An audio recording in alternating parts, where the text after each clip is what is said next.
What is it that they say about good intentions? What's going on, guys? Theo here with the big review, back yet again with another King of Fighters All-Star video. And today we are finally here. There have been no more announcements to my knowledge. If there are, rip me.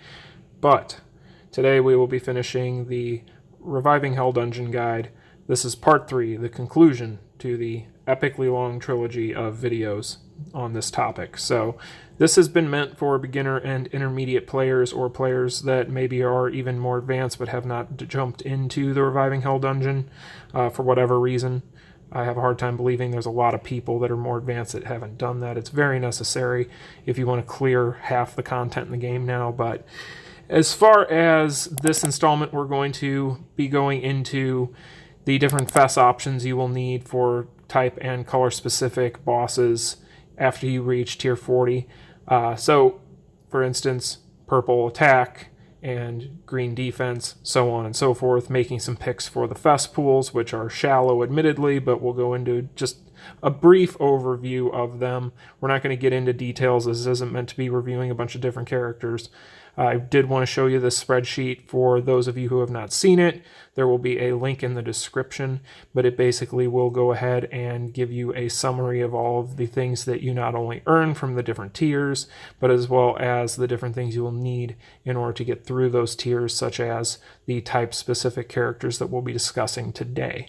So those are going to be the things we talk about. We'll also sprinkle in a few gold border characters because everybody always wants budget options. I will preface this by saying that, they're all going to end up being kind of worthless. I'm sorry. There are a few. There are a few, specifically collab, that will not. But overall, these are just characters meant to, if you are trying to get there with just a team of really 2, with a third there, just to keep you from hitting the below average debuffs, then go for it. But we're not going to go into a ton of them, but we'll go into a few. But anyway, guys, that's what we're going to be doing in this video. So let's go ahead and jump into it. So far as purple attack types are concerned, I'm not going to spend a whole lot of time on this section. I'm not going to lie to you guys because I don't need to explain why any of these FES fighters are good. Purple is just so stacked that it doesn't matter. But when it comes to purple attack types, first and foremost here, I want to talk about Lady Maxima real quick. Lady Maxima, in my opinion, is ridiculous and extremely good, and if you do not have her and missed out on her, I am so sorry for you, but you should probably work on that. So get your life together, get a Lady Maxima. She will pay off and pay dividends, especially for a purple attack type team that you will need for Reviving Hell Dungeon tier 41. Pretty much right on par with Maxima is going to be Eileene. We've already done the big review on Eileene, so I don't feel like there's anything I can really tell you guys about her that we haven't already gone over. She is incredibly good, extremely useful, very, very versatile, and another top-tier purple attack type that you could easily slot onto this team and get through that tier without much of a problem. Final purple attack type FES I want to talk about is obviously the OG himself, Ignis. Ignis has been around forever. We all know what Ignis is good at, and Ignis is good at just nuking things. Now, Ignis, I will say, I feel like is a little overrated when it comes to PvE content. I think people, for whatever reason, still hold on to the fact that his attack is ridiculously high for what he is. But while that may be the case, as we've seen recently as Seven Nights, the power creep has pretty much made his stats kind of pedestrian almost. His skills are slow. He has a really good special, but outside of that, not anything that I would say is a top priority outside of maybe for this tier and isolated kind of situations here and there throughout the game. As far as gold borders are concerned, Lady Hotaru has been around a while, but she's actually stood the test of time, being a useful character for several things outside of just Reviving Hell Dungeon. So if you need a halfway decent third, she is definitely more than halfway decent. I would say she's worth powering up and investing in, particularly for things like some of these elemental dungeons and things of that nature. She can be very good with her explosion and her shock damage, which is always useful for specific instances. Genjiro is another really good collab character, a gold border that has kind of gone by the wayside over time here, but he is still kind of a mini FES. So if you have him and you want to use him for this, he'll definitely get you to where you want to go. But yeah, he's a little bit outdated at this point. However, for this situation in particular, he still has a ton of use. And if you have him, then I would recommend going ahead and building him up. The final purple gold border that I want to talk about is going to be Halloween Party Kula. Halloween Party Kula, again, another old unit, but there's a reason why she's still used for certain things here and there. She definitely has her uses. She has chill damage. She is going to obviously be a purple attack type for this Reviving Hell Dungeon tier. So you can go ahead and use her as kind of a super budget option. But again, any of these budget options you really just want to consider to be kind of a third to round out a team and keep them at just where they need to be for your average to kind of not dip below the threshold to where you're taking penalties, obviously. But yeah, she's another good option, so you can use her as well. So obviously the first red balance type that I would like to talk about is going to be Rachel. For those of you living under a rock, she is the newest red balance type to have been added to the game. She is a free-to-play unit. She was added with the Seven Knights collab, and she is absolutely incredible. She is one of the best reds in general in the game. In fact, if you have been keeping up with this series, in the second video, we talked about her as being one of the best options for you to build up for your red team, and it is definitely because of many reasons, but one of those is obviously going to be when you get to tier 43 and you need a red balance type team, she is going to probably be your MVP for that team. She's easily the best red balance type in the game.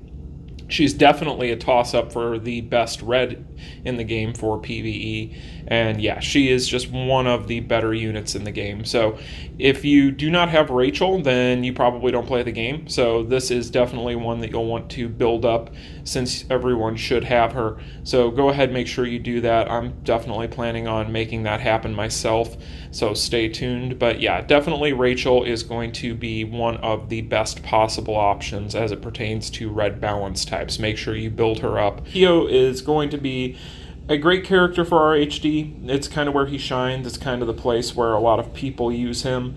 Now, obviously, being that he is a red type with burn, he is going to have a few uses here and there throughout the game outside of RHD. But he definitely tends to have most of his value lend itself towards this mode in particular. So for those of you who have him and maybe have some memories laying around, it might be worth it to go ahead and invest in him. He's not a bad character in general. He just has some major flaws in his kit that hold him back from just being a good generalist for PvE, but definitely worth building and definitely one of the better red balance types. Another really good option for red balance types that I think a lot of people kind of ignore is going to be Lady Clone Zero. She is actually really underrated. She's a good character. I've actually seen a lot of people have really good luck with her in modes like Championship. Now, obviously, she's a niche pick there, and she is more of a niche pick for RHD, considering the fact that you're really only ever going to use her for this tier like a lot of these red balance types. But for that particular role, she is really, really good. She outputs a ton of damage at one time. Her skills are a little wonky for her juggling and kind of her combos, but overall, she's a really solid character. I built mine up a little while ago because I was kind of impressed by how she performed, and I wanted to build up a red balance on the FES side in lieu of the fact that I knew I was going to be coming up on this stage, tier 43 to be exact. So yeah, she's really good if you want to kind of have a underrated and sort of fun pick. She is pretty good for it, so definitely would recommend maybe not max investing in her, but you'll probably want to at least invest in her somewhat in order to get through that tier on Reviving Hell Dungeon. Jeanette would probably get the job done, I would imagine. Now, she is a little bit kind of pokey and slow. She has a few major flaws as a gold type to kind of hold her back, but overall she's a good character. She's one of my favorite characters in general just because I am a big fan of Fatal Fury, and obviously Gaoru is one of my favorites in that franchise. So she's a character that's a little bit near and dear to my heart. She's a fun character. She has a really awesome S1 that the AI really can't understand. It just seems to back up, then roll into it, or just walk straight into it. It's kind of funny, but yeah, she's a pretty good character. You'll actually get some use out of her too in certain weeks of Infinite Battle. So she's a good one to build up. I think that as far as gold type characters go, obviously they're never going to be on par with your FES characters, but as far as gold types go, she's a solid one, so she would be a really good pick for this tier as well. Another okay budget option would be Iori and Wonderland. Now obviously neither of these gold types that I'm going to talk about are going to be characters that you're going to rely on. They're by no means ever going to be a battery for this type of mode. They're more so going to be that, as we talked about in the first video when we talk about the averages with your levels for your teams. He would probably more so, and obviously with B. Jeanette as well, be more like your third to round out the team, get them up to maybe level 40 or so that way there's no penalties being applied to your red balance team, and then just kind of have them sitting there for maybe a wave or two, maybe to soak up some damage or something like that, or probably more so just to kind of eat some clock. But I think that can be said for any of these gold characters for any of these teams. But yeah, I mean, he'd get the job done, but not anything that I would recommend outside of just needing a third character to round out the team. Lady Zero, as I talked about in the second part of this series, is the best yellow in the game, bar none. She's the best RHD wave clearer bosser in the game. She is one of the best characters in the game in general, and if you do not have her, you need to find a way to get her, and if you have her and you don't have her built, you need to do so. Next up for yellow attack is another easy choice, another one that I had already recommended. Orochi Iori is, again, another character that has stood the test of time. He's been around since almost the very beginning, and he is 100% worth powering up, fully investing in. You're going to use him not just for his leadership ability, but just in general for things like this, for a lot of different modes, so 100% make sure that you build him up. Then we have the newest character on this list, and that would be Xion. So Xion, a fantastic character in general, one of the better yellows in the game, actually has a great leadership ability, has explosion, has shock, so a really good character overall. I feel like he kind of has gotten buried and kind of ignored over the course of the past couple months because we've been kind of getting OP character after OP character. But Xion definitely is worth investing in for this, and in general you'll use him for a lot of different things. So these three characters for yellow in general are going to be really good for things. So if you kind of want to consider this a general just recommendation for yellows to build, this would be kind of probably top of the list for yellow. So this John Cena is not as great as the FES John Cena, but he does get the job done. He has a good leadership ability. It's pretty solid overall, probably his best asset. But if you need another character, again, to round out your team of three, say you don't have all three of those FES characters, and you by all means don't have all of the materials that would be needed to get them up to level 40, 45, then John would actually be a pretty good kind of substitute for one of them. So this would be a recommendation from me, and you'll actually get some use out of him in other things too, particularly like low-cost missions and things of that nature. So yeah, John Cena is a pretty solid pick overall, I would say. Tier 47 is going to be blue defense, and for blue defense there's a couple of options, but it's kind of a thin pool as well. So first up here on the FES side, you've got Leona. Leona is really good in general. She has some pretty decent things going for her, like her poison damage. So if you have her, she would be a really good option for this.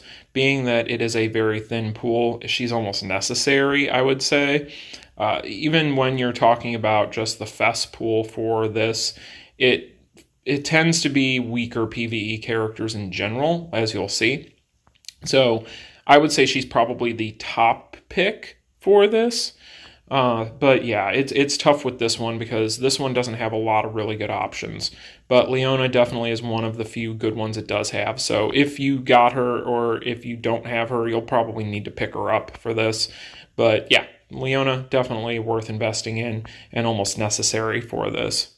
Next up on the FES side for blue defense is going to be Lady Brian.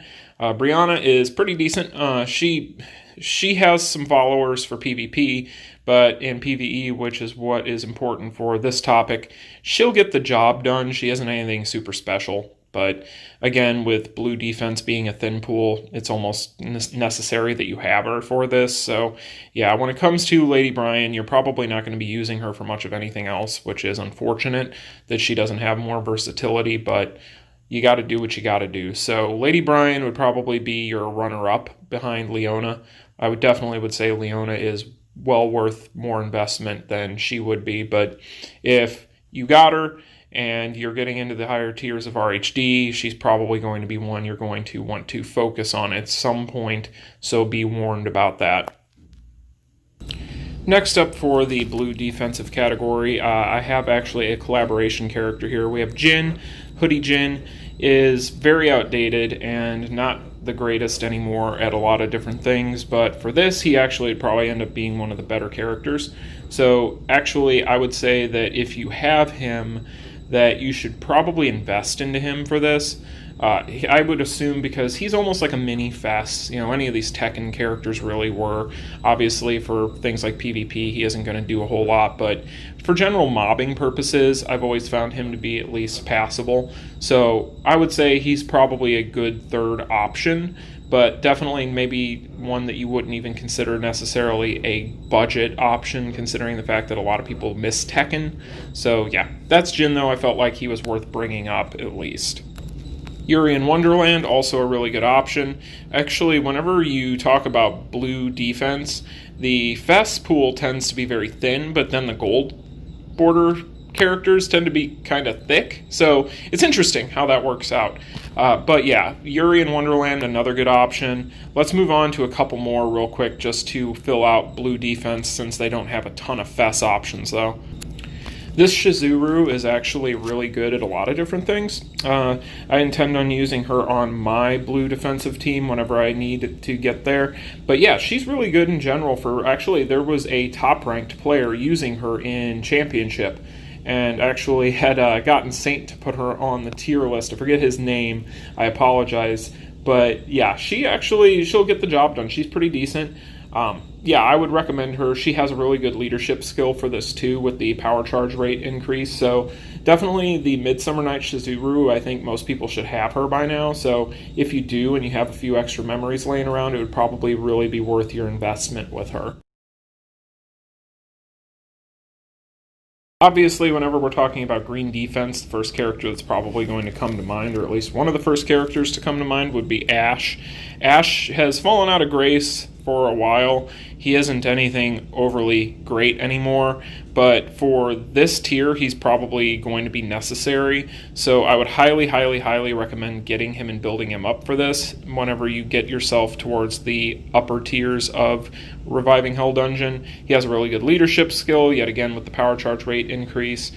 So those type of characters you're probably going to end up slotting in as your leaders in most instances. So he would make a really good leader for this. I would say that this is probably his biggest claim to fame in the game at this point. That rhymed. But yeah, that is going to be Ash. I had actually heard a few people talking about how they had heard about him being really good in general. But for green, he is way down the list now. He's definitely not a top tier green. But for Reviving Hell Dungeon, he is higher up there on that list. So definitely worth investing in. Next green defense I want to talk about is Halloween Gatecrasher Alice. Halloween Gatecrasher Alice is really, really good for a lot of different things. So I would say she's worth investing in general. Probably the one that has the most value for the green defensive pool, outside of just Reviving Hell Dungeon, being that she has poison attack and she's actually a pretty solid all-around character in general. So Halloween Alice is probably a number one, number two pick for this. I would say that for mobbing purposes, Ash is probably a little bit stronger, but as far as versatility and more bang for your buck type of scenario goes, she is going to probably be the better pick in general. So I know she is fairly new, and she came out at kind of an awkward time when we started getting all sorts of really good stuff. So some people may not have her, which is fine. If you don't, you have some other options, but figured I would make sure I mentioned her because she is one of the best. If not, she's probably the best green defense in the game right now. Rounding out the FES options for green defense, we have Unshackled Instinct Iori. Unshackled Instinct Iori isn't the greatest for mobbing. He's okay, he gets the job done, but overall I would say that he has the least amount of value in PvE of any of these three FES fighters. So he's more of a PvP oriented character, so it's fine. It's not necessarily like he was built for this kind of stuff, but he'll round out a team. Again, he'll probably be like your third, but if you have him, he's probably worth investing in modestly for this, but that would be kind of your third best option. So in order, I would say definitely Alice, then Ash, and then Iori here would probably be kind of your tier list of green defenses for the Reviving Hell dungeon. First gold option I'll talk about is Lovely Melee. Lovely Melee is okay. She's not anything special, but she is another character. Again, I hate to keep saying it, but it's the truth. She just gets the job done. I mean, having her as a third probably is enough to get you through the tier as long as she is high enough level to facilitate it.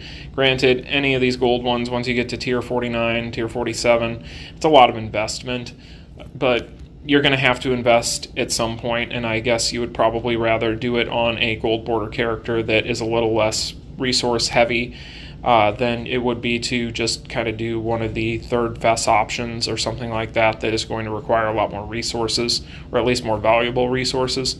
So yeah, Melee, most people will have this one.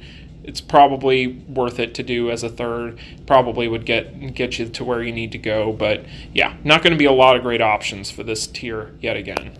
Well, if this isn't an indictment of how little options you have for green defense gold border characters, then I don't know what is. But Mature, this Mature has always been half decent. She isn't anything special by any stretch of the imagination. She's been in the game since the beginning, basically. But I mean, again, as a third, she's fine. You know, whenever you're talking like your third character for this, again, it gets very tough when we get to these higher tiers, because it isn't just that the pools are thin, it's that in general it's a lot of investment. So this Mature as a third, just somebody there as a placeholder to get you through the dungeon, probably going to be able to do the job. Her skills aren't terrible. She's actually a halfway decent character to play around with. She isn't as awkward as some of these other gold characters can be, but even then, she isn't anything special. Again, don't get me wrong on this. Whenever I'm telling you guys about these gold border characters, I feel like you feel like I'm telling you that, oh, this is some sort of hidden gem. I should go invest in this. It's going to be great and help carry me on a budget. No, it's not going to happen. But as far as needing something just to kind of get through, she would kind of get that, fill that role, basically. So I think that basically is going to cover all these tiers, though. I don't think we've missed anything. Now, by all means, like I said, this is not meant to be a comprehensive list for this. You know, obviously, you could kind of say this about a lot of these gold border characters in particular, as far as them getting the job done and getting you to where you need to be for Reviving Hell Dungeon. So do not, by any means or stretch of the imagination, think that this was a comprehensive breakdown of everybody. No, there's tons of characters in here that could probably fill the same role as some of these gold border characters, but those are just some of the better ones that stick out. So anyway, guys, we have arrived. We have finally done it. We are finally at the end of the third part of the Reviving Hell Dungeon guide. I do not think that there is anything else that I can impart upon you guys to prepare you for this mode. But to go all the way back to the beginning of this and to summarize and end this video, this is endgame material. Do not expect that you are going to get through it easily. Do not expect that you're going to get through it in a week. It is something that will take months and months and months of grinding and months and months and months of preparation. But at the end of the day, you'll get through it. Again, this isn't a race. You're not in competition with anyone. So just pace yourself, have fun with it. Try not to take it too seriously. But anyway, guys, that is the guide. We finally finished it. thank you, thank you, thank you, thank you guys so much for being patient.